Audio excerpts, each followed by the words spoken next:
Insight news 14ಗೆ ಸ್ವಾಗತ. Iran supreme leader ಆಯತುಲ್ಲಾ Ali Khamenei ಹತ್ಯೆ ಭಾರತ ಸಂತಾಪ ಸೂಚಿಸಿದೆ. ಅದೇನೋ ಹಿಂದಿಯಲ್ಲಿ ಹೇಳ್ತಾರಲ್ಲ, ದೇರ್ ಆಯೆ ಲೆಕಿನ್ ದುರುಸ್ತಾಯೆ ಅಂದ ಹಾಗೆ. ನಮಸ್ಕಾರ ವೀಕ್ಷಕರೇ, ನೀವು ಇನ್ನೂ ನಮ್ಮ insight news 14 YouTube channel subscribe ಮಾಡದಿದ್ದರೆ ಕೂಡಲೇ ಸಬ್ಸ್ಕ್ರೈಬ್ ಮಾಡಿ. ಇಂದಿನ ಪ್ರಮುಖ ಸುದ್ದಿ: ಪಶ್ಚಿಮ ಏಷ್ಯಾದಲ್ಲಿ ಉಂಟಾಗಿರುವ ಉದ್ವಿಗ್ನ ಪರಿಸ್ಥಿತಿಯ ನಡುವೆ ಭಾರತ ಸರ್ಕಾರವು ಇರಾನ್ನ ಸುಪ್ರೀಂ ಲೀಡರ್ ಆಯತೊಲ್ಲಾ ಅಲಿ ಖಮೇನಿಯವರ ನಿಧನಕ್ಕೆ ಅಧಿಕೃತವಾಗಿ ಸಂತಾಪ ಸೂಚಿಸಿದೆ.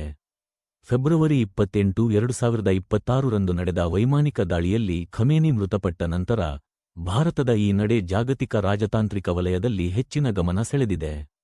ಭಾರತದ ಅಧಿಕೃತ ಸಂತಾಪ ಗೌರವ ಸಲ್ಲಿಕೆ: ಭಾರತ ಸರ್ಕಾರದ ಪರವಾಗಿ ವಿದೇಶಾಂಗ ಕಾರ್ಯದರ್ಶಿ ವಿಕ್ರಮ್ ಮಿಸ್ರಿ ಅವರು ನವದೆಹಲಿಯಲ್ಲಿರುವ ಇರಾನ್ ರಾಯಭಾರ ಕಚೇರಿಗೆ ಭೇಟಿ ನೀಡಿ ಅಲ್ಲಿನ ಸಂತಾಪ ಸೂಚಕ ಪುಸ್ತಕಕ್ಕೆ ಸಹಿ ಹಾಕಿದ್ದಾರೆ.